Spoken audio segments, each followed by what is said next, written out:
வணக்கம். Red news செய்திகளுக்காக பிரின்சி.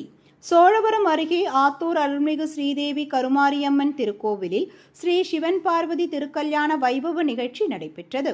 சோழவரம் ஊராட்சி ஒன்றியம் காரனோடை அருகே உள்ள ஆத்தூர் கிராமத்தில் அருள்மிகு ஸ்ரீதேவி கருமாரியம்மன் திருக்கோவிலில் 15ஆம் ஆண்டு தீமிதி திருவிழாவை முன்னிட்டு ஸ்ரீ சிவன் பார்வதி திருக்கல்யாண வைபவம் ஆலய தலைவர் VA செல்வம் தலைமையில் வெகு சிறப்பாக நடைபெற்றது.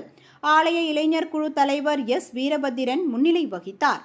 முன்னதாக ஸ்ரீ சிவன் பார்வதி உற்சவர் சீர்வரிசை தட்டுகளுடன் வாத்தியங்கள் முழங்க குளக்கரையிலிருந்து மேலதாளங்களுடன் ஆலயத்திற்கு வருகை தந்து வேத மந்திரங்கள் ஓதி யாகசாலை பூஜைகளுடன் ஸ்ரீ சிவன் பார்வதி திருக்கல்யாண வைபவம் நடைபெற்றது. இந்நிகழ்ச்சியில் ஆலய விழா குழுவினர்கள் S ரவி விஜயா, K பாபு தரணி, N Rajamanickam Vimala, P Madasamy Jayalakshmi, S Murugan Pramila, E Vijayan Ranganayaki, G முனியேந்திரன் Vasumathi, AK Venkatesan Vasantha, Jayaraj டார்ஜனா தேவி, S Sudhakar Kavitha, P Diwakar Ramya, AV Ravishankar Girija, R Yuvanesh, K Munivel Vijayamala, M Marimuthu Vasantha, S Velmurugan Bhanumathi, R Thanikasalam சாந்தி, பாண்டியன் பழனியம்மாள், S விஜயன் குமாரி, T Purushothaman Priya, Gopinath Nithya, S Kothandaraman Gitanjali, S Parthiban Mahalakshmi, G Sathyanarayanan Rajeswari, N Naresh Kumar கீர்த்தி, T சண்முகம் யுவராணி, S ராஜசேகர் ராணி உள்ளிட்ட ஆத்தூர் கிராம பொதுமக்கள் மற்றும் ஸ்ரீதேவி கருமாரியம்மன் கோவில் ஆலய இளைஞர் குழுவினர்கள் திரளாக கலந்து கொண்டனர்.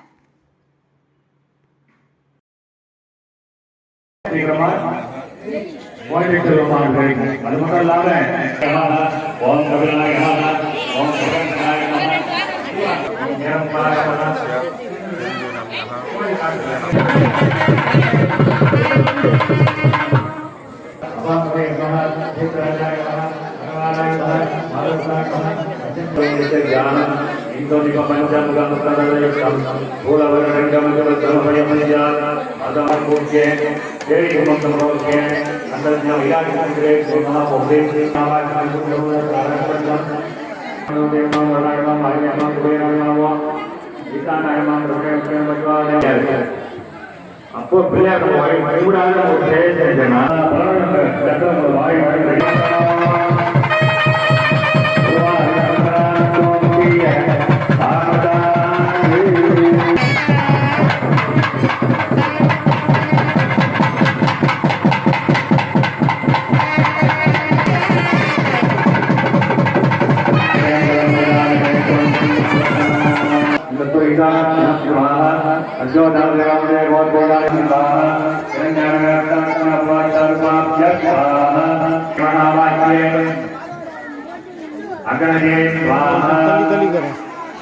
आप